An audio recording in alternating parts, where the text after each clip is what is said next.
Welcome to A Free Solution. I'm Kevin Wilson today, joined by Tim, the Freedom Marion O'Connor.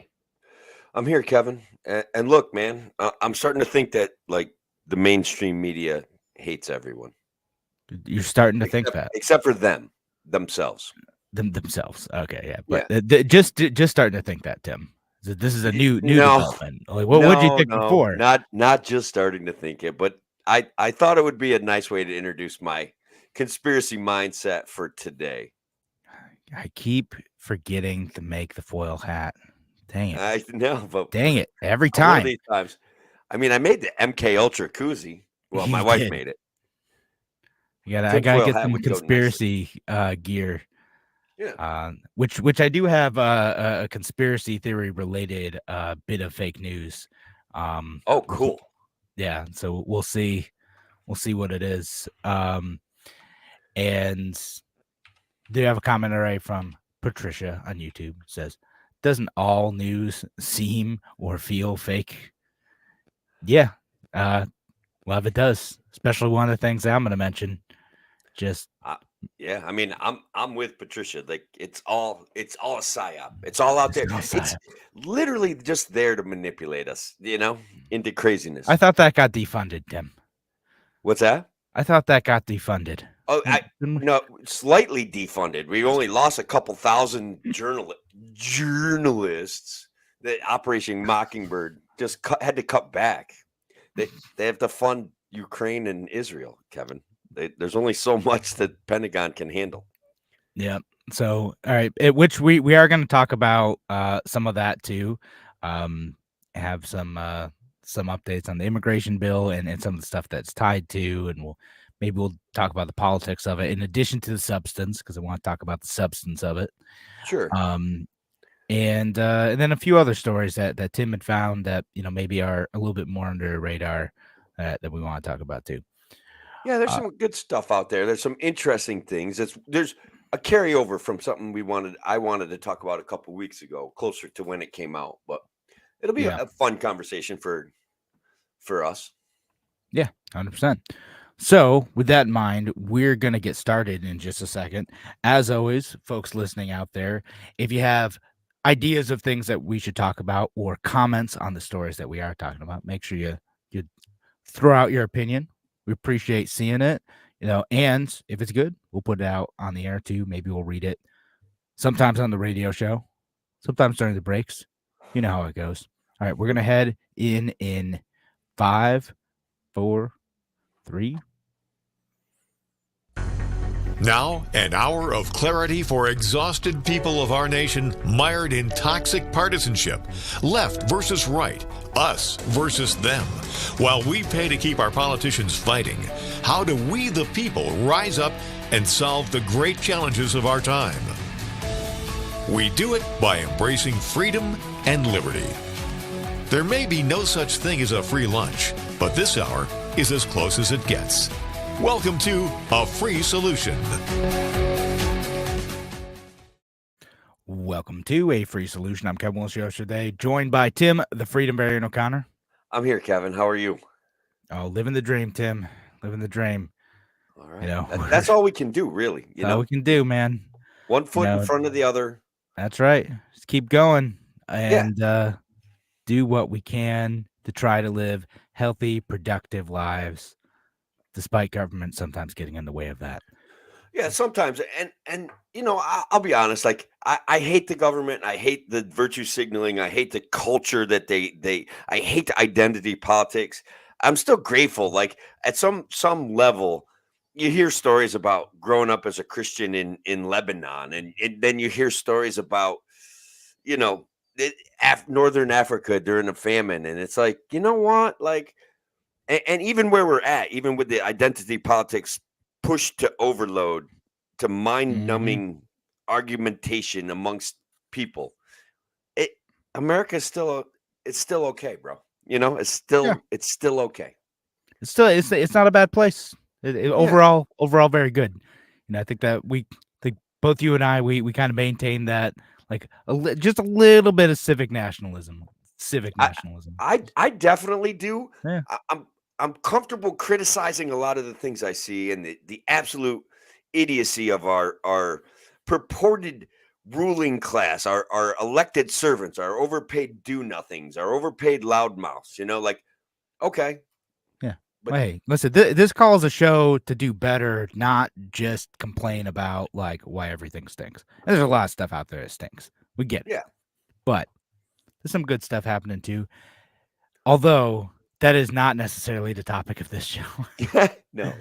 But No, yeah, definitely we have so we want to talk about a few different things today. We're going to talk about the immigration bill, some stuff going on with that, and the whole like package of bills that's with it, and then a few stories that maybe are a little bit older and under the radar, but we want to discuss. And then we have a fake news segment. We haven't done one of those in a little while now, so I'm excited to do some fake news again. Yeah, it's going to be good. We definitely haven't done it in a while, and I am looking forward to it. I found a good one. Hopefully we didn't overlap. We'll see. I mean, there's definitely a pretty solid one out there that is worth talking about. We'll see if we end up on the same one. But I have a couple, so we can keep that segment going. But let's talk about the immigration bill. What's going on with that? And of course, the immigration bill is also like there's like a version of it that's tied to aid to Israel and Ukraine, and some of that is like machinations of Democrats. It's Republicans who are trying to negotiate different stuff in there, like to but the idea is that there's supposed to be some sort of immigration reform happening to deal with the crisis on the border. And they thought they could get a package, like leadership in the legislature thought they could get a package passed by tying all that stuff to popular aid packages like Ukraine and Israel. Look, here's a reality, and before we even get into the details of the bill, immigration is a hot button issue and has been. Guys, I'm kind of old. It has literally been a hot button issue forever. People have manipulated each other. Our government has manipulated us over it for generations. Okay. In the 70s, it started.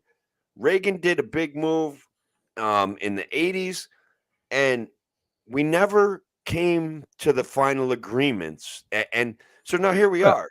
Well, to be fair, immigration's been a thing throughout the entirety of American history. It's always been a contentious issue. So. Right, but we were more open-minded about it when we had vast tracts of land to settle and we were developing communities. Like, we were definitely not anti-immigration back then, and certainly we didn't have computers. There were anti-immigrant folks. That's where the Know Nothings came from. It was a whole thing. They wanted to expel the Irish, and to be fair, New York City was getting way more people every day than we are now. Like, more people, not as a percentage of a population, but I mean more people as in raw numbers. Right. Okay, I get the time frame you're talking about. Structure to deal with. But like Irish, Italian immigrants, like folks from like Central and Western Europe, and Eastern Europe later. There's a lot of folks coming in, like, and it's always been the case. And even going back to the revolutionary times too, like, even though at the time to like settle this land and like, hold territory and get White Indians. Yeah, I mean, yeah, basically that's kind of like, let's be real, right? It's in the Declaration of Independence. Like they felt that people should be able to come in more easily, so they had bodies to fight the natives. That was part of it. So immigration has an interesting history. Yeah, well, my Irish and Italian ancestors, I thank you for whatever it was that you put up with, the sacrifices you made, the shoddy boats that you rode in to get here, and the escaping from the oppression of the evil British. Like, thank you. Just thank you. And right. And my various aspects of my family, came over from like it wasn't really Germany at the time because Germany wasn't a thing, but like from over there, from Poland. Some were supposedly native, some were English. Don't really know, but so it is. And I want to get this comment already because we're already getting a response to this. John on YouTube says legal immigration, big difference. I mean, the thing is, like, what back then, like, there's less process and paperwork, right? Like, yeah, they're all like legal in the sense that there are very few laws associated with immigration. You just kind of like show up and declare yourself, and good luck. You know, Be like, hey, I'm here. I'm gonna give me a card. I'm gonna read some stuff. I'm gonna take a test in a year or two. Let's see how Yeah. this works out. Right. Whereas now, even if you fill out all the paperwork correctly and spend thousands of dollars, you still might not get to stay in legally. I do once again want to criticize the system for making it a multi-trillion-dollar a year. Well, multi-trillion. I may be exaggerating, but it's a multi-billion, hundreds of billions of dollars that go to the immigration lawyer system. It's an amazing boon for trial lawyers and immigration lawyers. They make so much money off of it. So no, it's a thing, right? Like we've created a Byzantine process that's really tough to deal with. And actually, if I can find it, I'll share a link. There's a link that someone made for like the immigration game where you try to pick a scenario and see if you can like legally get into the country, and see if you can get permanent residence or citizenship. That sounds like fun. I failed it a lot. So you have like a limited amount of money, and you know, like you set different circumstances. Like, are you a student? Are you someone with an advanced degree? Are you someone with like just a skilled labor job or unskilled labor job? You know, so in what country are you from, and all this stuff. So it's an interesting way to look at it. But anyway, we should talk about like this bill, which does get to some of that. So like, you know, as we kind of mentioned, like there is that problem of like the paperwork's kind of Byzantine, and there's a situation where like almost the easiest way to get in isn't to follow the process that's set out legally, because that process is expensive and it takes years, and it still might not work even if you spend a bunch of money doing it. So and that's like the area, Kevin, if I may interject again, that's the area where the immigration lawyers make big money. I had a buddy here from Russia on a student visa, was working in a diner. Thousands and thousands of dollars he paid this guy. The guy would never even show up for court. It was just amazing. Just amazing. Wow.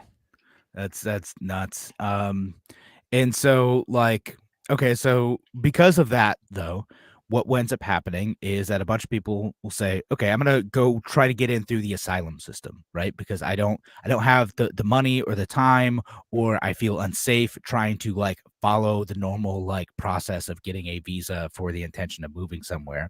So they say, I'll roll the dice. Maybe they legitimately are unsafe. And some of them, like you're fleeing Venezuela or something. Yeah, you might be unsafe. That government is terrible. No one wants to live under communism.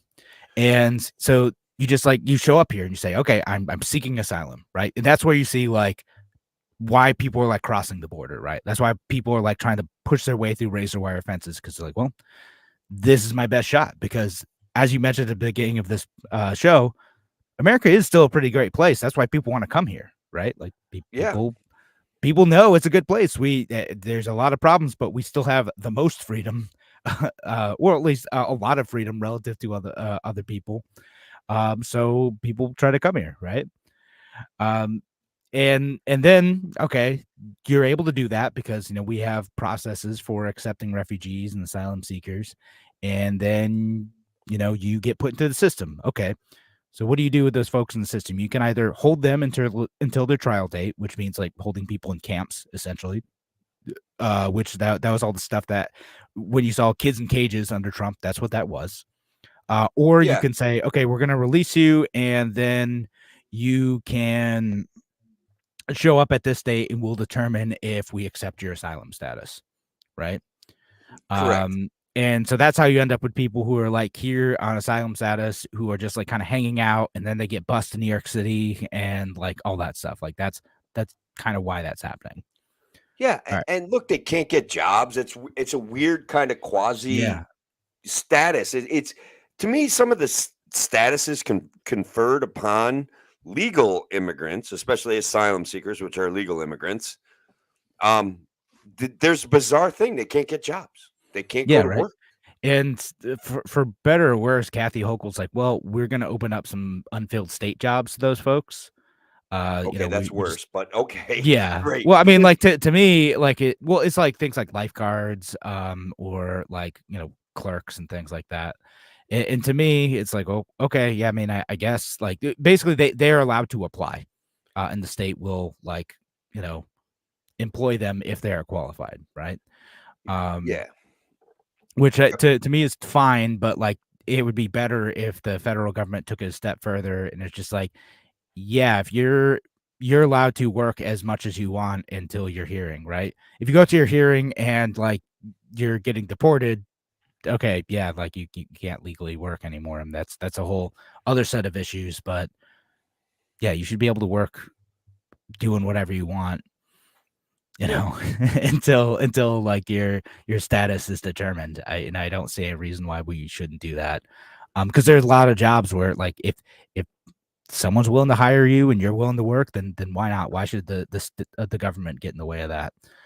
Yep. Um, I'm with you there. I noticed in the immigration bill, Kevin, and perhaps you'll comment on this. There's going to be a massive expansion, theoretically, because the bill's not going to pass, but yeah, probably not. of the visa program, which in a Yep. way has had the tendency of turning legal migrants into illegal immigrants at the drop of a hat, at the whim of an employer.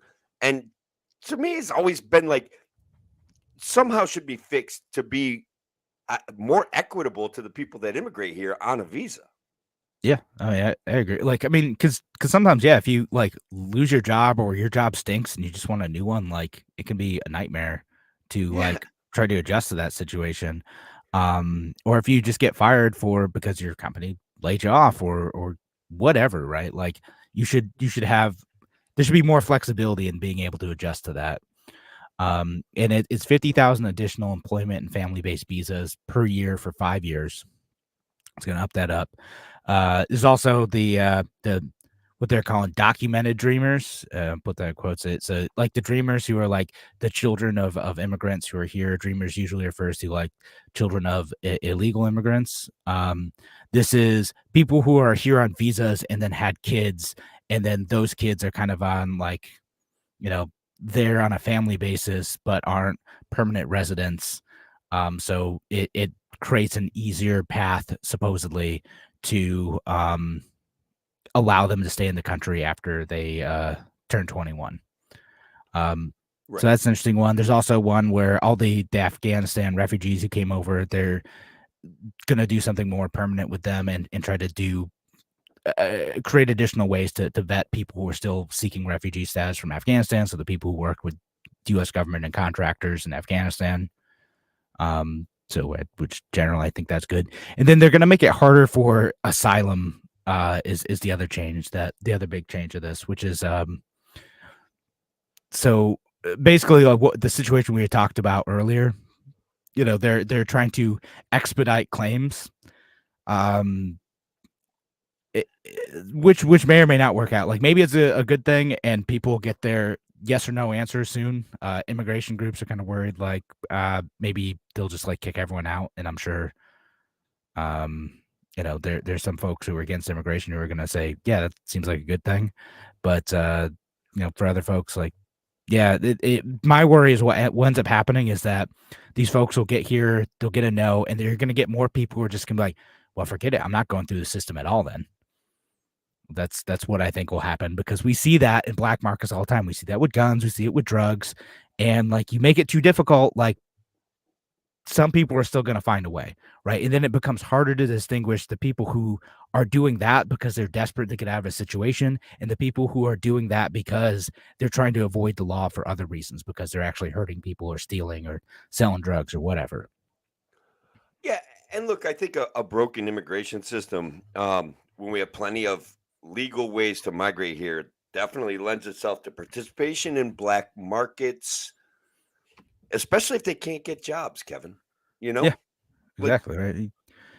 Getting like the solution to that, like if you want less illegal immigration, like sometimes like, all right, just like make the processes for doing it legally, like just a little bit simpler and let people work.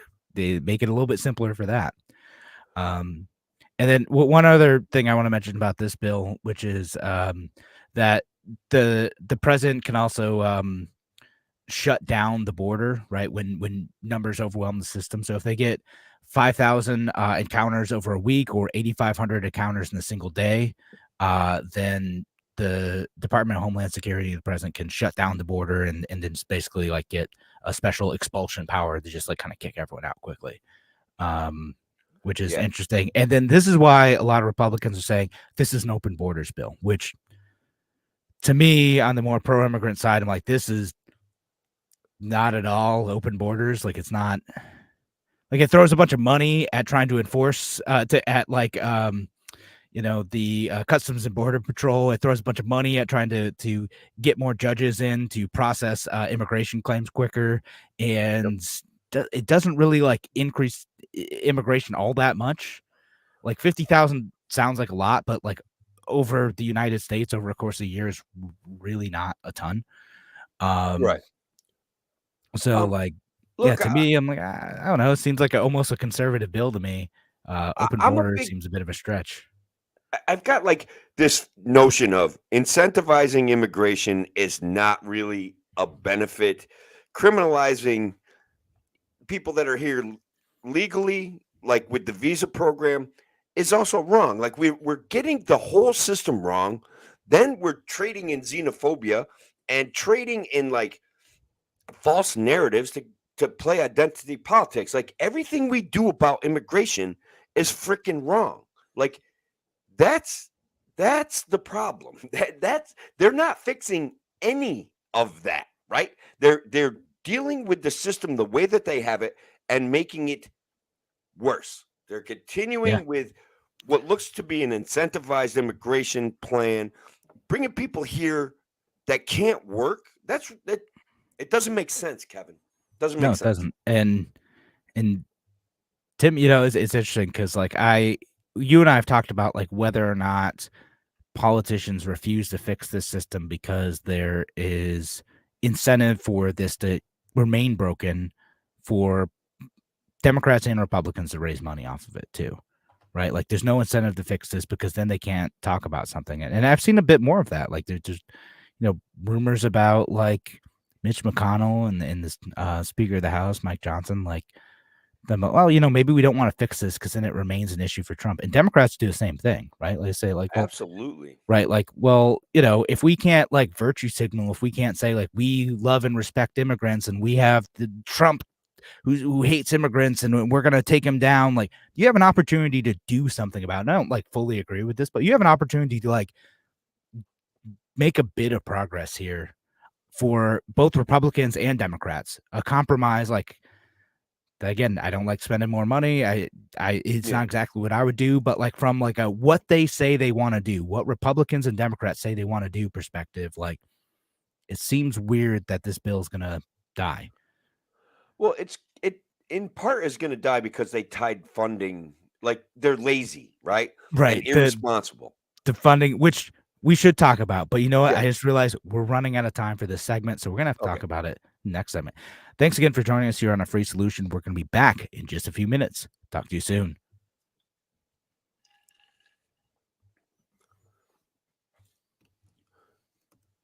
They're all in the dark tetrad of personality disorders, these politicians. I've been listening to Jordan Peterson a little bit. They're all narcissists, all of them.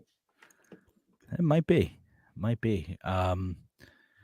There's some who are just don't seem to really care about the consequences of their actions and how they impact other people. It's about them, and that's very unfortunate. Like a deliberate incoherence to make sure that if I don't know, it's a deliberate incoherence to acquire power for themselves. Yeah.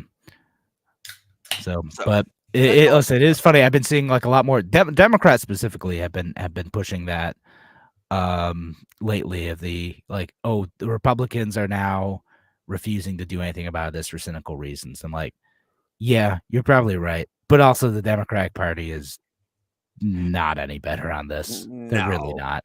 It's so funny. Like it like So the big thing on Twitter, Kevin, is that Trump is behind the 47 Democrats and the rest of the Republicans that all decided that this bill may not be any good. I think that's where we're at. We're at it may not be any good. Yeah. And so Trump's behind it. He's manipulating all of the decisions, and that's the news on Twitter. It's like it's Trump pulling the strings, and like this is going to hurt his reelection chances if they fix the immigration issue. And I mean, I don't know that this actually would fix the immigration issue, but no, it's not going to. It exacerbates certain pieces of the problem. It expands the already what I would call inappropriate visa program. The visa program could be a lot better. It could be a lot simpler. It could be a lot nicer to human beings coming here who obviously already pre-find a job, right? That, okay, you came here, you have a job, great. We can't just kick you out now because you came here because you had a job. Like, we can't just illegalize you when you came here legally because you had a job. Like, that's crazy talk, all right? Like, I'm nowhere near as like, I'm sympathetic to people that are concerned about immigration. Like, I'm sympathetic to the notion that it's an incentivized system, that it's taking advantage of our limited resources in the welfare system. I'm sympathetic to all of those things, but I'm also sympathetic to human beings, especially if they just came here to work. Like, I'm really sympathetic to them. More sympathetic. Again, people who work, they follow the rules, they try to do everything right, which is no easy feat, and still the system screws them. Yeah, you have to be crazy. You have to be a heartless jerk. Like, we're not on the radio part, right? Because I was about to swear. All right. You have to be a heartless jerk off to not see the problems with the visa system and illegalizing somebody after they've been here working for years, right? Like, you can't, like, I still get Texas is concerned. I still get a lot of people coming over all at once. Like, I get those. Well, and like I said, like, you and I think agree, like, the government caused that problem, right? Like, it doesn't have to be this way, but Democrats and Republicans work together to make the system as dumb as possible. So then, like, chaos is inevitable. Like, it doesn't have to be that way. I like the way you said that. Chaos is inevitable with the way they're managing this system. It's just amazing. Yeah. And instead of like, okay, like, let's find some like legal paths for people to go and, figure this stuff out. It's just like the war on drugs to me. It's like, okay, like, what are we going to do? We're going to pursue the war on drugs harder, just like we're going to now pursue, like, immigration enforcement harder. Like, no, just if you just give pathways for people to go and they understand what it means without like making the most like straightforward and understandable pathway, like just run in and claim asylum. Like, yeah, you do that, people are that's what they're going to do. It seems like the most straightforward option. Why wouldn't you? Yeah. It's so weird. It's so weird. Oh my, yes. Steve on Facebook, psychopath's gonna psycho. Yeah, talking about the politicians earlier. Yep. Consistent. They're remarkably consistent. Yeah. And but yeah, no, it's probably not going to go anywhere because our government is incapable of doing anything. So, well, yeah, let's go back to the show and talk about one of the big reasons why they're virtue signaling that it's not going anywhere. Anyway. Yeah. So yeah, no, we'll go back in just a few seconds and we'll talk about that. We'll talk about whether or not it's going to go anywhere and the other aspects of the bill, because there's some additional baggage associated with this. Yeah. Let's go back in 3, 2. Welcome back to A Free Solution. I'm Kevin Wilson, your host for today, joined by Tim, the Freedom Variant O'Connor. I'm here, Kevin. And last segment, we were talking about the immigration bill, and we didn't really get to one of the things that I think drives both of us crazy. We touched on it. We pointed at it. Like, the preponderance of the $118 billion proposed for the immigration bill, most of that money is not actually going to effectively change the system at the border or improve any piece of this. Most of the shocked face, guys, if you guys on WYSL should join our show once in a while, because Kevin just made the shocked face. Like, 60 or 70 billion dollars of this border security bill is to dedicate funding for Ukraine and Israel. And Oh no, it's no, like, no, yeah, 660 specifically for Ukraine and 14 billion for Israel. so 74 billion of the 118 billion border security bill is going to foreign interests. Now, should those things be debated? Should we still continue to support Ukraine? Should we still continue to support Israel? Should those things be debated as standalone bills by people who are not lazy and interested in world security and America's role in it? Should that be debated on the floor of the House? That's their freaking job, Kevin. That's Yeah. their freaking job. That's what they're supposed to do. That's what we're supposedly paying them for. You know, Supposedly, yeah, allegedly, these guys are yeah. jokers and clowns and frauds, every last one of them. Yeah, Except for right. Like Thomas if Grant. it's a good idea, instead of like, okay, now we're all talking about whether or not you support the immigration bill.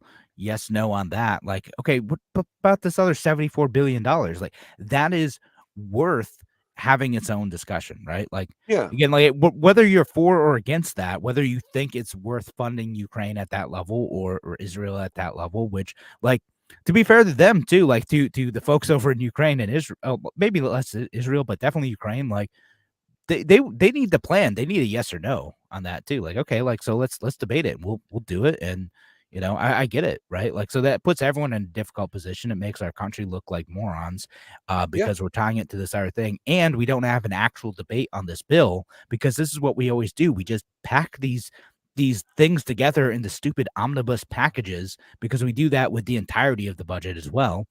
And then like no one gets to have the actual discussion because remember, there's also no floor amendments anymore. There's no like breaking out bills into separate parts. There's every single vote that ends up happening ends up being like tightly controlled. So like the House speakers and party leadership do not allow votes to get to the floor unless they already know the outcome.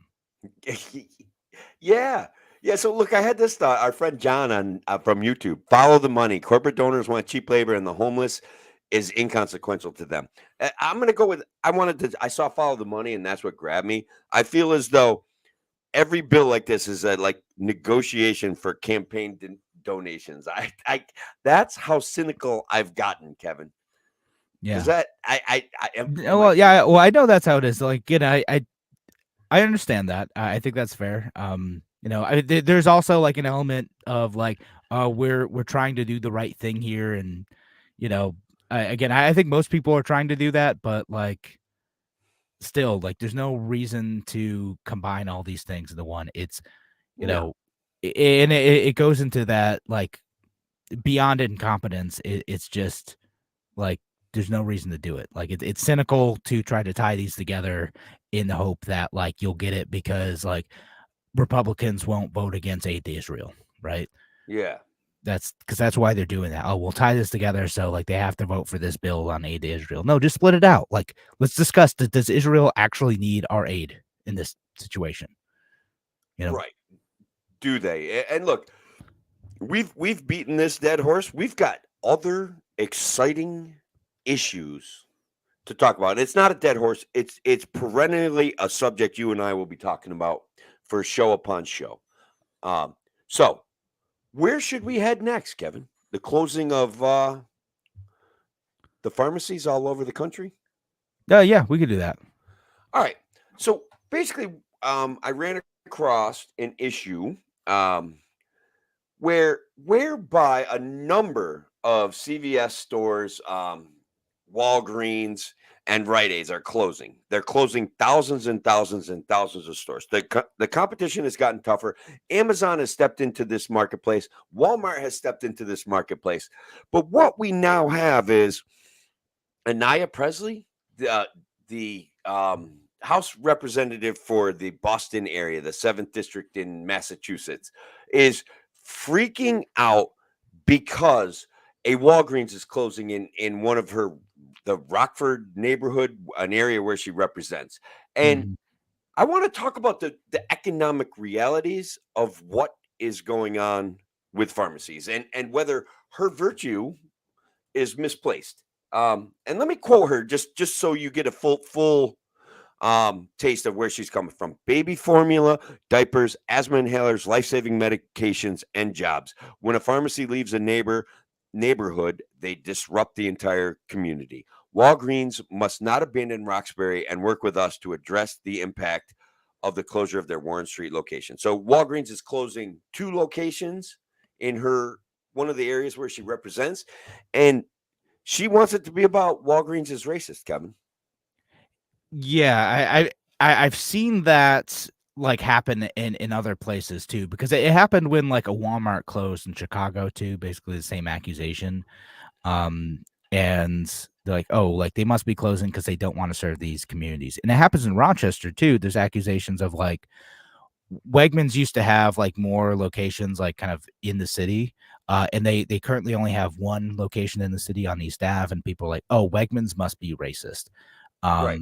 Instead of like, well, maybe they can't make a store work in like that neighborhood, and they pick places along major highway routes that people can easily drive or ride a bus to, and that's fine for them. But like a lot of these like pharmacies are closing though, like to your point, for a bunch of complicated reasons. Like it's Sure.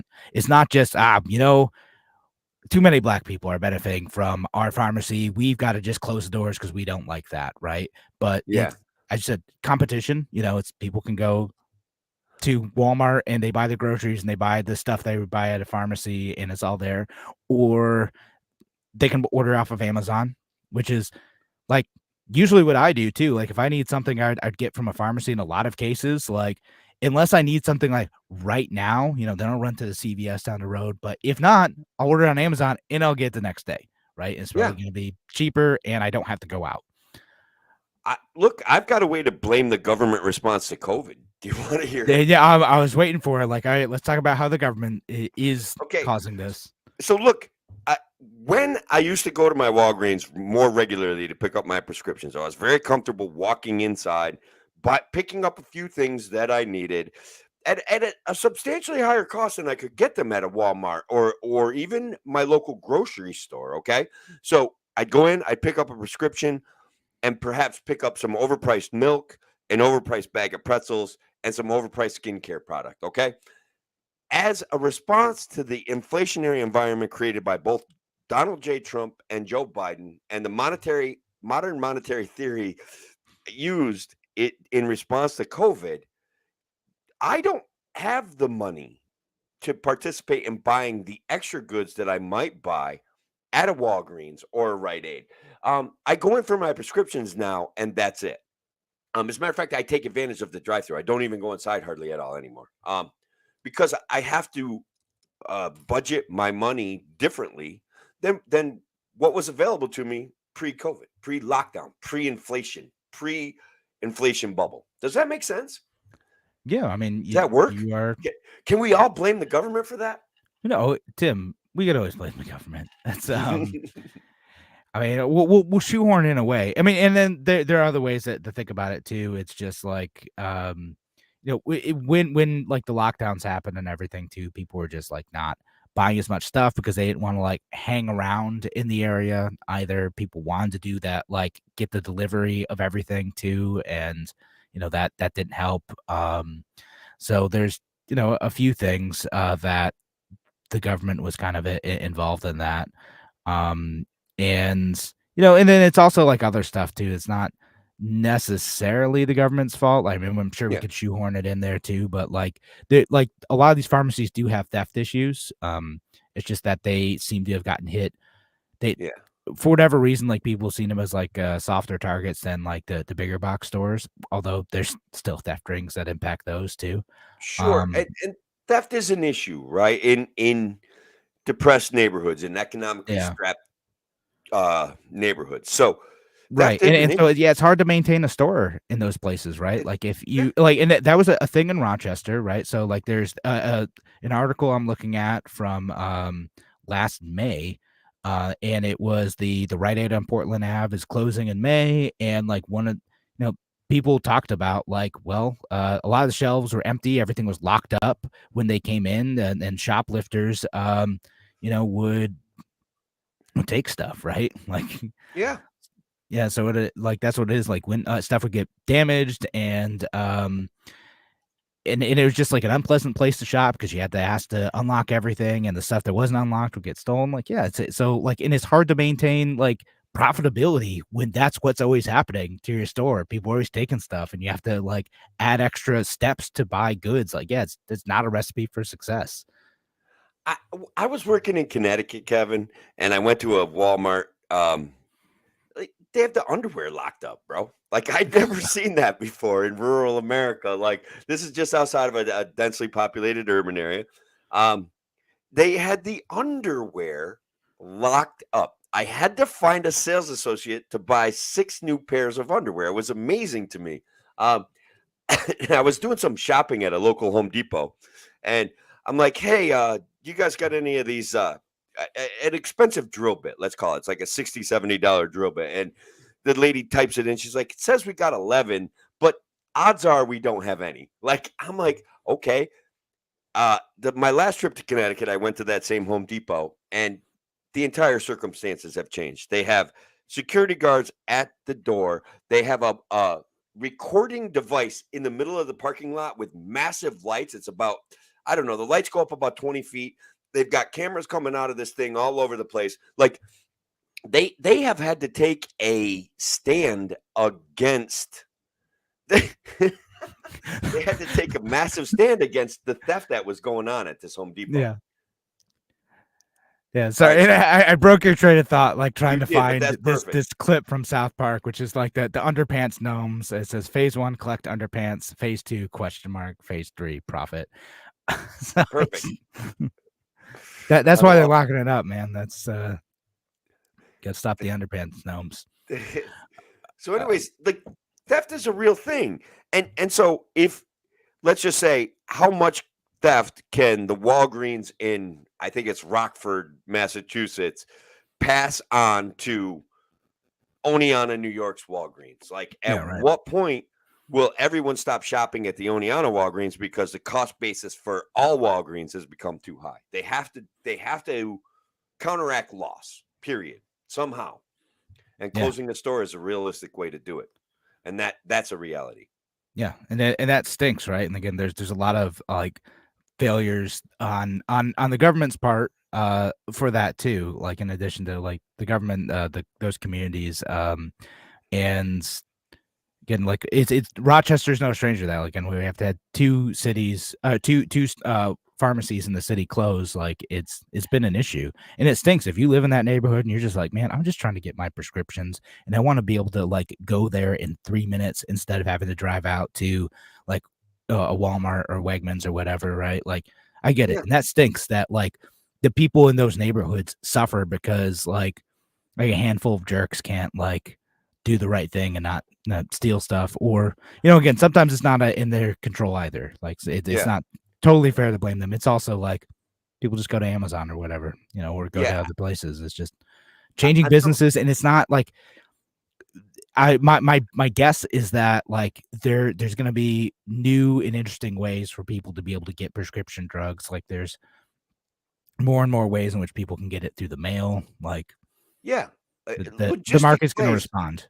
Yeah, logistic plays are the wave of the future, right? Like, that is Walmart is number 2 to Amazon in logistic plays. Like, having massive warehouses. Once they get, like, even Walmart now has pharmacies where they basically give away certain loss leaders. You can get great deals on certain prescription drugs at Walmart because they know you will buy other things while you're there. So, Walmart pharmacy is pretty epic. Yeah, that's what it is. All right. So on that note, though, we do have to head to a break. Thanks again for joining us here on A Free Solution on WYSL. We're going to be back in just a few minutes. Talk to you soon. Goodness, I keep burping into my microphone. Sorry, folks listening. I'm gonna edit the burps out of the podcast, so hopefully you podcast listeners will not hear any of those. Kevin, on this subject, I in my travels, and I was going to try to break it down on the radio show, but it's too awkward. Gavin Newsom got caught, like, he was shopping in a store, and he watched a shoplifter walk right out of the store, and he's like, why are you letting that person leave without paying for their goods? Like, he was telling the story. It was literally him on a Zoom conference call, And the cashier said, "Look, we can't stop that guy. That we don't have the right to stop that guy. That's the law in California." And he's like, "That's not actually the law. I don't know what you're talking about. Like Well, that can't be the law." yeah, it isn't the law, but it is a lot of company policy, right? Like, because Mhm. there's some confusion about like what the law is in these places. New York is in a somewhat similar situation, but Sure. like the law is that like basically like if it's theft under like I think California's like $900, like it's like petty larceny, and like they probably wouldn't hold someone for bail for that, right? And Right. so they're just basically going to let them go, appearance ticket type of thing, and that's sort of what happens in New York as well. So there's a lot of that theft increasing, and but the big thing, the reason why employees can't stop people is because the companies don't want you to do it because, Mhm. and it actually sort of makes sense, is like if an employee tries to stop some kid from stealing like a box of candy bars and then Yeah. injures that kid, it's going to be way more expensive for that company to deal with that than the loss of the candy bars. I, I want to tell you, going back 30 years, that this has always been an issue. Like a shopkeeper can't just accuse somebody of stealing. And if they do, and they can't really prove it in a court of law, there's a whole can of whoop ass that can get opened up on the issues of defamation. And like judgments can be awarded that would destroy an average shopkeeper, or Walmart's insurance rates would go up. Like it has always been a Yeah. tricky gray area. Yeah. No, it's kind of been a thing for a while. And Steve Beck said the police won't come either for under $900. Yeah. I mean, that's basically if it's petty larceny, but okay, cool. Just like, write it down. We'll file a report. And then you can like file that with insurance if you want. Yeah, you'd be better off like saying banning that person from coming in your store, and then charging them with trespassing if they come in the store. Yeah. Which is still a complicated issue, right? Yeah, but yeah, that's those are some of the different ways that people deal with it. But usually, like it's not worth it for the stores or the police to go after those folks. And it seems chaotic, right? And like, and you're still a shitty person if you're going in and stealing a bunch of stuff. And that ranges from, I know some people are like, oh, but they're just finding the stuff that they need. Like, not always. Sometimes there's No. like someone stealing like 3 entire cartfuls of like Tide. No, Yeah. they're reselling that to make money. Sometimes money like to fund like criminal activities too. Like it's a thing. Um, Yeah. I've That talked to high folks end who've like like explained that to makeup me. place was getting hit all over the country. Like it's just a theft ring making money. You know what I mean? I can't remember the name of it. Yeah, but no, it's the And it's thing. not worth looking up. Everybody's heard the story, you know. No, but no, definitely a problem though. And let's see. One other thing I wanted to jump into quickly, because I want to go back to John's comment quick, which is the Yeah. corporation donors want cheap labor. Yeah, John, it's interesting to say that because that actually, like, Bernie Sanders said that. Bernie Sanders said that immigration was a Koch brothers plot. Like, but to me, it's again, if we have a free market in labor, if it's easy for people to come in and make voluntary arrangements with an employer who wants to employ someone and an employee who wants to work, they should be able to do that. Bernie Sanders wants to get in the way of that, Yeah. because it in his mind is like, well, we need to artificially keep the labor costs of American workers higher, and we do that by excluding people from that process. Now, it never Right. stops with immigrants. It ends up always going to other folks, right? Like, if you start excluding one group from being able to make voluntary labor arrangements, it's not too big of a leap to do others, and that ends up going down some pretty dark roads. Either the right wing version of that, which ends up being racialized, or the left wing version of that, which is like, if you don't toe the party line, you'll never work again. Yeah, and look, neither party wants a farmer to be able to pay migrant labor cash without the government getting a cut of that money. Like That's a reality. Like they want control even of a guy who's paying some dudes to come pick pumpkins, right? Like he's got a couple $100 cash, he found some dudes. They want a cut of that money, and it's gross. The government is gross. Follow the money right to the government. Yeah. So anyway. And then the other part of John's comments was in the homeless is inconsequential to them. I mean, also yes, but like the big Tim and I have talked about this a ton. Like big ways to fix that: just build more housing, make housing cheaper.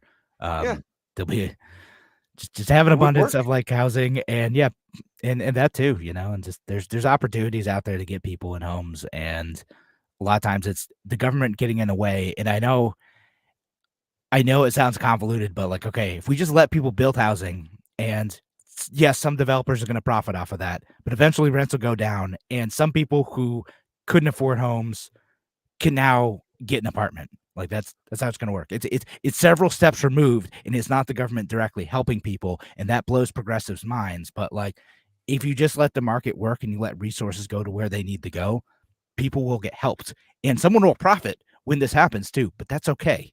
People will still get helped, and that's great. As long as it's not like BlackRock's multifaceted government services corporation that makes Halliburton look like kitty, like a kiddie show. Like BlackRock is ready to create whatever the government wants to spend money on. It's just amazing. They morphed from a COVID vaccine distributor into a migrant relocation service just overnight. Like they got the gig, man. Like you can write bills the government will pay, period. Hey, a shout out to Shelly. She did her podcast. Good. Yeah, let me know. I will check it out. I will share it on my Twitter. I'll do whatever, Shelly. That's great. It was, I think, a traumatic brain injury podcast, if I remember correctly. And I'd love to do whatever I can to make that help people watch that. Yeah, cool. We'll definitely have to check that out.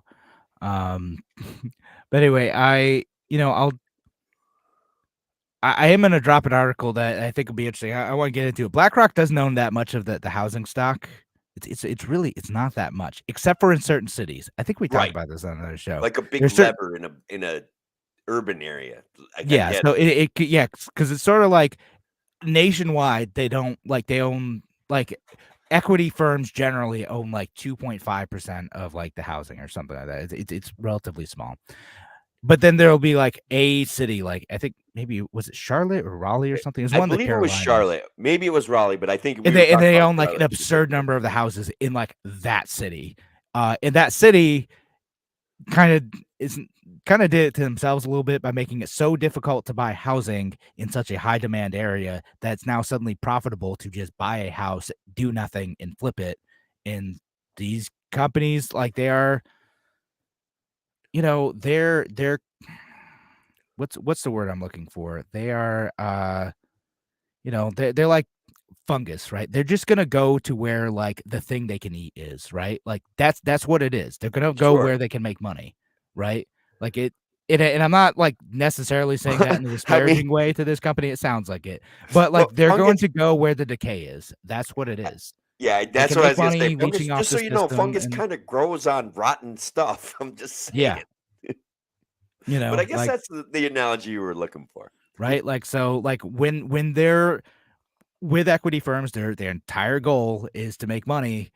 If there's a way to mooch off the system, if there's a way to rent seek and there's a way to make a quick buck, they're going to exploit it. Sometimes it ends up being a good thing. Fungus isn't necessarily a bad thing. We want fungus to clear out the forests and stuff, and to make sure that like stuff gets recycled. But also, it's just gonna attract to stuff that's a problem, right? When we have decay, scavengers are gonna come in. Yeah.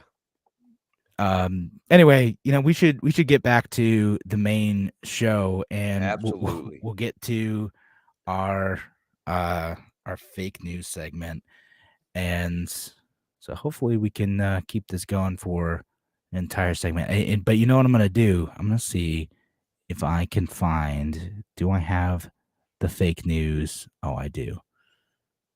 So we're gonna go back in. There we go. We're gonna go back in 5,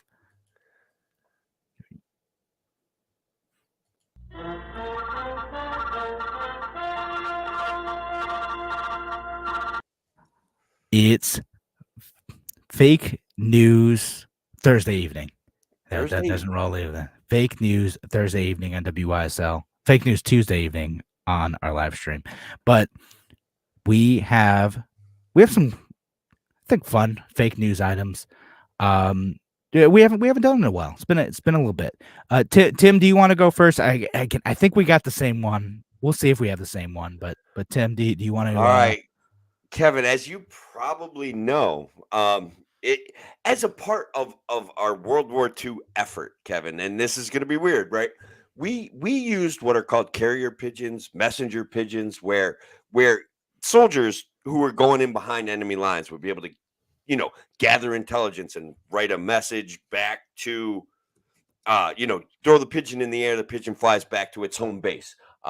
Certain types of pigeons have this remarkable ability to know where their coop is, regardless of miles traveled, regardless of distance, taken.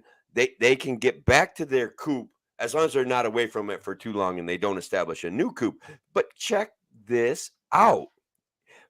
A pigeon, Kevin, is this real or fake? Like, a pigeon was accused of being a Chinese spy in India.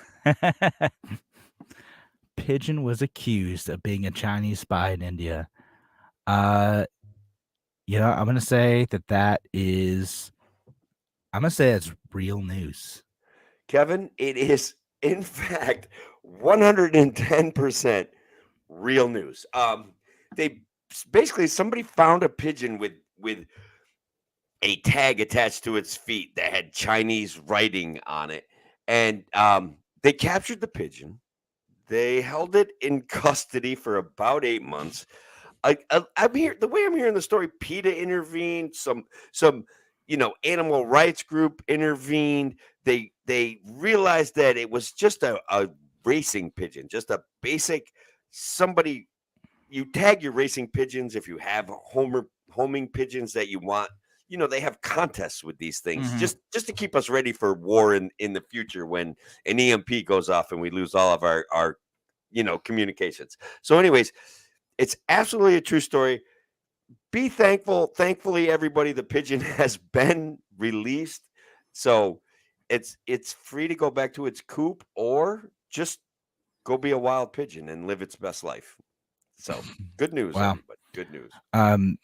Tim, did they check to make sure that the bird was not in fact the drone? Well, look, being that I'm in the recharging bird type drone business, no one's going to actually ever check that, Kevin, as long as the bird is still moving. Birds are inherently our masters. We haven't realized that yet, but I'm doing what I can to keep them happy. Just recharging on the birds. Thank you for doing your part. I have a flock of ravens, Kevin, watching my progress with my latest project. And ravens, I don't know if you guys know this, are like big crows, but cooler. And then the crows come in and fight with the ravens. It's kind of really wild. Like, there's this war going on with big ravens and slightly smaller crows, but they are like, they tear each other's tail feathers out. It's weird, man. Like, they do not like each other. And according to all the fantasy fiction that I've read, ravens are the good guys and crows are the bad guys. So I'm sympathetic to the ravens. And I didn't know English. Well, they can learn English. I mean, they can speak. Smart. They can imitate words. Well, I mean, they're pretty smart, Tim. Yeah. They can do your bidding if you train them. I'm just saying, they're out there. Like, just start incentivize. Like, I've heard stories, clips from Reddit. So take it for what it is. But real. People who's it might be real. People who said hey, start training some crows that showed up in my backyard. Do the crows over the ravens. They're both very smart. And just start giving them bread, and they'll start giving you gifts, right? And then when they start giving you something good, coins or dollar bills, you start giving them nicer treats. And so they realize oh, this is the stuff that my guy really wants, and they'll start going and seeking out more of that. Now, how they get it, I That's not don't my need to know the problem. details. That's not my business. Yeah, that's not The my point problem. is that they bring me things that look like little green squares, rectangles of paper, um, Oh my and then God. I give them nice bread and seeds and nuts and stuff. Okay, tomorrow's project is now firmly set in my brain. Besides working, I am Besides, going to build a little, I don't know, crow or raven, whichever one really wants the stuff. I don't care. just Starting with bread, you think that's a good idea? yeah, that seems reasonable. I feel like All right, birds like bread. I all mean, right. I don't know. I'm not a bird expert. And I have no idea if you get in trouble if those, crows or ravens, whoever wins out ends up, you know, they end up stealing something to give to you. Not an expert in bird law, just, Well, I throwing mean, that caveat out there. honestly, this job has a limited time frame, Kevin. I could do this for the next, let's say month and a half or 2 months. Do you think that's enough time to train them That, up? listen, they remember you, too. Will they You follow do it me? for yeah, like you'll come back like years later and they'll be like, oh, hey man, our buddy's back. Oh, Like, yo, let's go get some more dollar bills. Like this. this is good, Kevin. This is good. I can make this work. Yeah, and I've always advocated, and for some reason, the good folks at the city of Rochester have never agreed that when we get infested with crows every year downtown, just have them do our bidding, right? Like we can have them. They don't need to go and steal stuff, but like go and give them bread for like picking up cigarette butts or Oh, something, right? Like every cigarette butt they bring, here's a walnut, like all right. good job, crow. Yeah. Instead, we shoot fireworks and lasers and stuff at them. No, that we could be getting them to do our bidding. They could go up and clean up these streets. I Um, honestly, we should be I'm putting them to gonna be the work. bird master now. The Yeah, the, the raven guy, the yeah, crowmeister. yeah. I don't know. Come on, I'll figure out a new you're name. gonna have your own murder. It's Yeah. it's gonna be great. Like again, this is the outside the box thinking that we bring you here on a free solution is getting crows and ravens to do our bidding. And Shelly throws out. Shelly on YouTube says, "My cat screwed the crow, and we had to rescue the cat." Yeah, crows. Them remembering is both a good and a bad thing. They will also remember if you are mean to them. So Yeah. I can uh, remember a hawk took down a crow right behind my first house, and the entire woods behind my house, like, was crazy with crows cawing at the hawk. Like it was weird, man. It was kind of eerie. Like, yeah, did you ever see the Hitchcock movie, The yeah, Birds? yeah. The birds. It, Yeah, it yeah. reminded me very much of that. And I had a little child at the time, and I'm like, you know what I'm doing? I'm getting out of here till stuff calms down. That's That's it. fair. I'm That's fair. gone. That's good instincts. All right, I wanna leave enough time to talk about the item that I want you to judge if this is a real or fake news item. Um, so I'm gonna read you a tweet that's describing this article. It says a Bay Area school struggling to boost low test scores and student attendance is paying $250,000 for an organization called Woke Kindergarten to train teachers to disrupt racism and remove these barriers for learning. Its test scores fell even further. Tim, is this a real story, or is this something that the Babylon Bee came up with? Honestly, Kevin, we know that there's a problem with the product that public educational systems are offering. I'm going to say that this is a true story. It is unfortunately a true story. Woke Kindergarten is real, and people really paid money for it. $250,000 at this district to disrupt racism. But turns out disrupting racism is not the same as teaching kids to read. I mean, imagine that, Kevin. I've got one. Shocking. In a similar vein, actually, the entire state of Ohio, the legislature in the state of Ohio, has put a bill into the House in Ohio that would offer to pay students in Ohio for attendance. True story? False story? I don't know. This is probably misleading in some way. I'm gonna say it's not real. Well, the way I presented it may or not be accurate, but that is in fact a real story, that they are going to pay for attendance up to $50 a month starting in kindergarten if you attend school more than 90% of the days available. Well, If we're spending like $40,000 a student. They get a little bit. So students get a bit of kickback from that, and they show up. What would you rather have? Give $50 to a kindergartner or $100K to another admin we don't need? well, I would choose the third option, which is why we do this show, right? Like, there's got to be another option, Kevin. There's got to be, like, the either or there leaves me unsatisfied. So what I'm saying is, what would be the third option here? Like, I mean, find ways to make students connect with learning and have them want to go to school to be able to connect the curriculum there with their goals and dreams. Yeah, a better product. Like, yeah, better product. That's a better product. If the public school system came up with a better product that did not serve virtue, that served learning, that served our children, I mean, I think it's a win-win-win-win, like from The Office. Everybody wins, Yeah. and I win. Well, Tim, or we teach kids to be little comrades and teach them about striking, and we ask them tough questions about Palestine, and we ask how are we gonna defund Israel and support the Palestinian people, and then we make a bunch of money off of that. That sounds like the system we have, Kevin. The system we have works for the people of woke kindergarten. I do regularly point out that government schools are failing, which many people rejoin and say, no, Tim, government schools are entirely successful, like at what they want to do. I'm like, yeah, that's a painful point, but I accept it.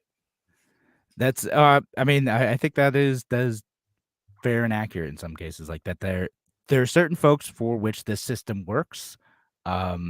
And again, some of the administrators, maybe some of the teachers. I'm not that cynical about teachers, but and then these some of these nonprofit groups who are pushing their own curriculum too. But again, at this particular school district where I pulled up that woke kindergarten story, the 4% of the students there are proficient in math. 12% are at grade level in English, and it's going down after they decide what if we just talk about racism all day?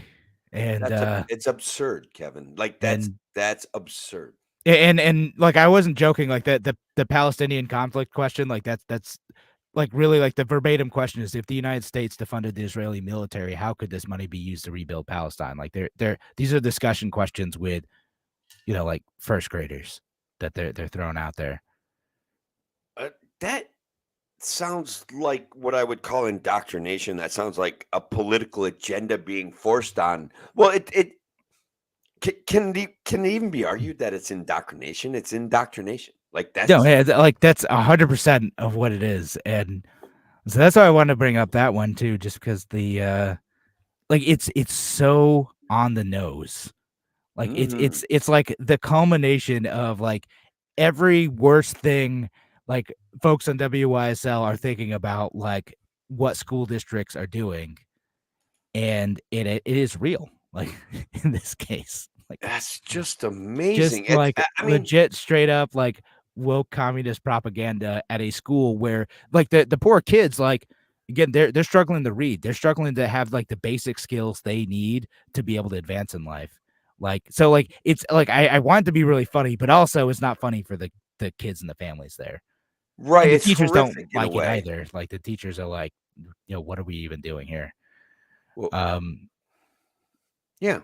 Do we got time to talk about the fact that so many smaller private institutions? Oh, Tim, you kind of froze up on me. I don't know if I froze or you froze, but one of us froze. And we are also out of time anyway. Thanks again for joining us here on A Free Solution. Appreciate y'all listening, folks. Have a great night, WYSL audience. Take care.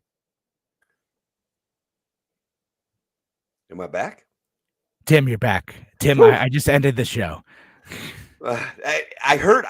I didn't lose a word of what you said. Yeah. I did lose my picture.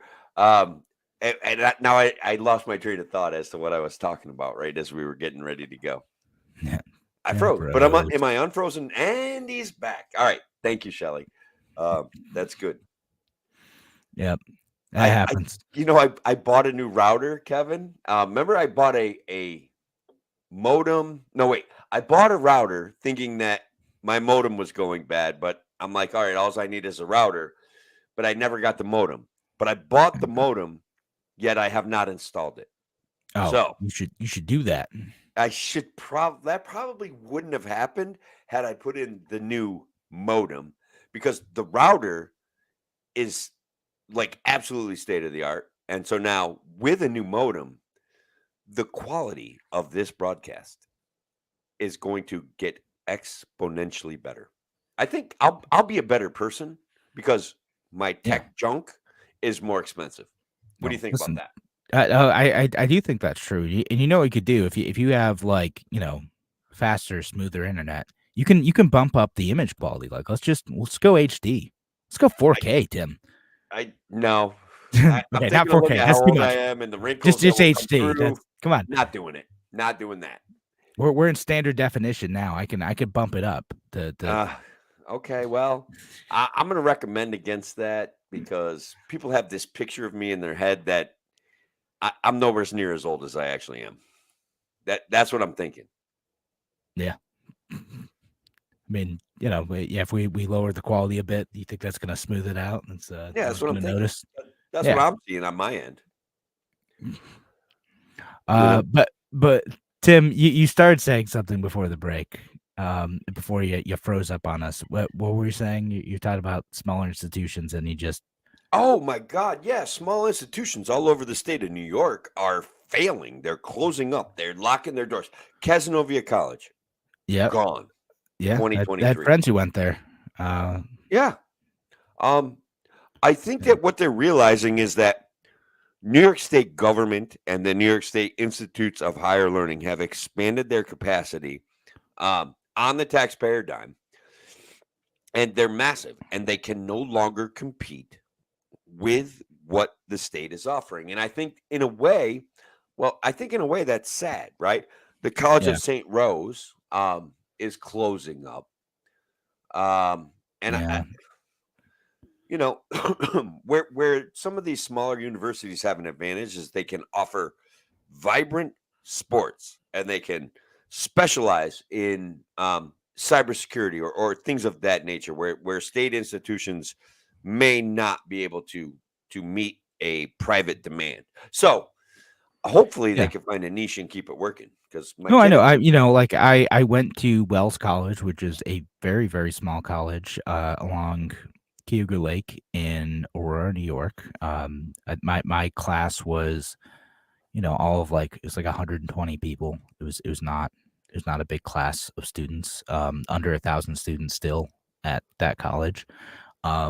But it was a nice thing, right? They had had and still have good programs in various areas. They take advantage of the the ecology of the region, plus like just different unique aspects of like rural businesses. And so it's a shame to see these colleges close. And I think you're right in part that, okay, with like New York State, with like SUNY schools, if they have that deal now where you basically get free tuition if you agree to stay in the state for a little bit. That's tough. That's a good deal. Like I went to Wells. It was kind of expensive. I'm still paying off student debt. I've talked about that. I don't regret going there. It was a good experience, but for a lot of folks, that's man, it was already less expensive to go to these places, and now I can go there for basically free, and I get a 4-year degree still, and that puts me in a better position than I was. Okay, yeah, I'll take that and go debt free and just find a way to scrape a living in New York State for a few years. It is an incentive to keep younger people in the state, which we don't have a lot of incentives. But again, we get to the point of the product is the problem, right? If we look at New York State as a product, small businesses are dying, independent businesses are dying. We have a manufacturing base that the government tries to prop up and fails miserably at. Uh, we chased out Remington Arms. These were like Yeah. lifetime generational jobs that paid reasonably well. And the factory closed up, moved to Georgia. The product is the problem. And there's on some level, there's no hope of us changing it without a sea change, without people realizing that what we've done to ourselves is in fact the issue. And they to make that change, effectively, they would have to listen to guys like you and me and Larry and people that are putting this out there every day. Our friends in the Libertarian Party of New York that put these thoughts out there that we're overregulated, that we're overtaxed, that we're overzoned, that freedom has been a failure, that limiting your neighbor's freedom to do things that don't harm you is ridiculous, right? Like, it's a ridiculous concept, and we've got to try to fix it. At least we're Yeah. trying, Kevin. At least you and I are trying. At least Yeah. lots of other people are trying. But Exactly. we're There's a meeting bunch with of folks strong working very headwinds. hard. Yeah. And unfortunately, it's the nice libertarian moment of 10 years ago is, well, yeah, it's gone. And unfortunately, we have to deal with especially in New York State, but Democrats and Republicans are no longer trusting of people. And they think that the way to deal with that is to assert more control, and that control comes through the state. And so that means that every single thing that we do ends up more and more micromanaged by various levels of government. And we'd all be better off if we just kind of let people do their thing. Yeah. So check it out. Like, I've got this like annoyance. There was a young guy that worked for Otsego County who was very big into, supporting the ban on plastic bags that we talked about last week, where since they've banned those plastic bags, our plastic consumption, at least in this town or area in New Jersey, has gone up 5 times, right? Where we're going to the store and buying way more plastic stuff than we ever did plastic bag stuff. Like, this kid effectively got involved in the recycling program, and he was a nice kid, but like, he left the state because his opportunities here were so limited, and he doesn't realize that his desire to control his neighbors was part of the problem that made the state horrible. And he moved to Virginia, where it's way less regulated, and you can get a plastic bag anywhere. You don't have to pay a nickel for it. Like, they have no deposit laws. It's just so much freer. And a pack of cigarettes is $7 in Virginia. $7, Kevin. What a world. I know. I'm out of here, man. If I could just convince my wife to go. When Tiny Tim's out, we're going to Virginia. There you go. I've heard that from many folks. Some follow through, some don't. But I know. I'm going right to Richmond. I mean, north of Richmond. I'm going into lobbying. Going into lobbying. Tim, that's a smart career move, I think. Yeah. You'll make a great lobbyist. You get that money. Get that bag, Tim. Get that bag. Get that cash. Pay me. Yeah. It'd be awesome. Yeah, why not? Besides all the ethical reasons, why not? But ethics, schmethics, Kevin. We're talking about cash, bro. Yeah, get paid. All right.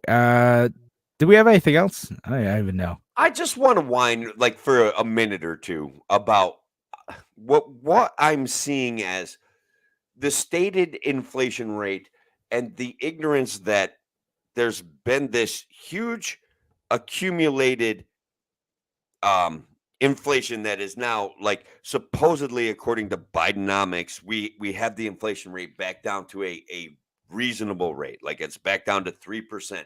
And thanks, Joe Biden.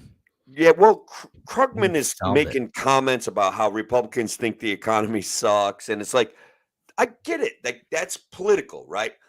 But there's a certain amount of reality to the fact that the inflation over the course of the last 3 years has devastated people, and it has changed the size of the packaging in stores. It has changed your everyday stop, and people like I know they're coming out with metrics that are saying that on average or by some dystopian logic, real wages have gone up. And I think that there's a disconnect because this is political activism when they're saying these things, and it does not meet up with reality. And I'm trying to explain it to the best of my ability. Like my coffee jugs are smaller and they're more expensive. Like I used to be able to get a coffee jug that almost is slightly bigger than the one I'm getting now for $7 at my Dollar General. It is now smaller and it's $10. And it's like, so I'm taking the Venezuelan strategy of spending my entire paycheck on things like coffee, laundry detergent, and pasta. I don't know. Like it's an investment strategy, Kevin. You see what I'm saying? Because Bold it's going move. up again next week. It's going up. All right. So there you got flip it. That's the key. You know. I'll have so much of it. I'll be a price gouger on eBay. You know what I mean? I can't wait. There you go. Well, I mean, so what do you think about this Elizabeth Warren tweet? Then I'm gonna share it because she's kind of on the you sound like her, man. I mean, she's not wrong. She's no fewer she's not Doritos wrong. in your bag, fewer Oreos in your box, less toilet paper on your roll. You aren't imagining it. Big corporations are really making you pay the same amount, sometimes more, for less. It's called shrinkflation, and we've got to crack down on it. Well, Tim, should we crack down on it? Yeah. Like crack down on modern monetary theory and the Bidenomic use of devaluing the dollar to make pretend that economic metrics are real. Okay, like so crack down on it, you psychopath. She's lying, like she's nuts, right? Yeah. It's sure big corporations. She doesn't mean get inflation under control, other than like we've got to blame big corporations for inflation, and then make it illegal for companies to shrink packaging, I guess. Look, she's like a socialist lunatic who is a completely made up persona of like she got propped up. She has charisma. Made up persona. What does that mean? Well, she certainly benefited from lying about her heritage, right? Like about her genetic heritage. Yeah, I suppose so. I mean, again with her, like unfortunately, I think she's a true believer. Like, you know, that it would be maybe better if she didn't actually believe in all the nonsense that she believes, but like she is, and I know folks who are like Warren supporters too, but because they're the same way. They're like, government needs to do something about all of these problems, and by golly, I'm smart enough to fix it. Like that's what she thinks. Like she thinks she is smart enough to like micromanage the economy and like, oh, here's a problem. Like people are getting less stuff for the same amount of money, because of greedy corporations. Let's just punish the greedy corporations, and we're gonna solve everything. You know, not understanding like that there might be consequences to whatever micromanaging the size of like packaging offered by corporations, something that I think would probably be impossible to actually manage. Like I don't see how you could actually implement a workable solution here, unless you think outside of her framing, which is corporate greed, and go back to like, oh, hey, corporations are shrinking the size of packaging for the same price because the cost of ingredients have gone up, and the cost of ingredients have gone up because of the inflation caused by the government's monetary policy and other reckless, interventions in the economy. Right. So her conclusions have always been faulty to me, and so what that suggests to me is that her IQ is not what it would appear to be. Right. Like she comes to conclusions that are narrative driven, not fact based. Okay. So when we face a period of devaluation like we did with Trump and Biden's economic response to COVID, we destroyed the value of the dollar. We're lucky, Kevin, that it isn't worse, that bubbles aren't forming everywhere, right? But also a lot of real people are being hurt by this, and it's a continuation. Like if you like ground beef, if you like beef at all, right, you're paying on an order of 40% more for your beef products from your grocery store. Even Yeah. even my local beef guy, I got a beef guy, Yeah, but beef guy. we're talking his numbers, and I'm happy for him because he like the deals were too good really in the past. But like even his numbers now are almost exponentially higher or substantially higher. You know, we're on the order of 40, like he matched a grocery store 40, 50, 60% higher. You know what I mean? Good for him. I'm still buying from him. It's still a better deal than what I'm getting from the store. But Mm-hmm. um this is real. So when they're saying Americans are making more money now and that real wages have gone up, I think that they're full of shit. I think that they're lying, and I think that we can demonstrate that they're lying because if food and your necessities, your housing and your transportation are 80% of your income, their metrics would allow them to say that your real wages have gone up when in fact you cannot buy anything. Your economic freedom has been contracted. Do Right. you see what I No, mean? yeah, no, I know what you mean, and I kind of agree with you. And if I were to make like the counter argument, like the best, like if I steel man like the counter argument to this, because I was listening to a podcast talking about it, is basically, well, on the numbers, like that is true, right? Like that on the numbers, like people are making more money in aggregate. They're bringing in more money and they're spending less of it than they were as a share of income than a couple years ago, right, when inflation was at its peak. But Sure. people still feel. But the problem is that people still feel the effects of inflation, and that you remember what beef cost in 2019, right? Yeah. And that you were upset about that, and like there's not really much we can do other than like to let it smooth itself out, right? Like that's like this is like the Democratic strategists who are like, it'll eventually smooth itself out, and don't worry about inflation. It's not that bad. But people are just going to be mad for a little while and they're going to get over it, right? Which to me, Sure. I don't really like that. And I don't think it's true because a lot of people are struggling. Like, again, maybe your wages went up, maybe they didn't. Like your situation as an individual like matters. And so like if stuff is happening around you that you can't control, and suddenly like your grocery bill has gone up, but your wages or your salary has not gone up by the same amount or more, then Yeah. your situation is personally worse off. And that's why like sometimes like the individual stories of how inflation hurts people gets lost in this aggregate data, right? Again, like on the whole, maybe the economy is better, but the individual family situation, a lot of folks are hurting, and that doesn't always get captured adequately in the economic numbers. Yeah. So the argument I would make there, or the issue that I would present there, it's not an argument, it's actually an agreement, right? That some of our metrics are propped up by debt, by Right.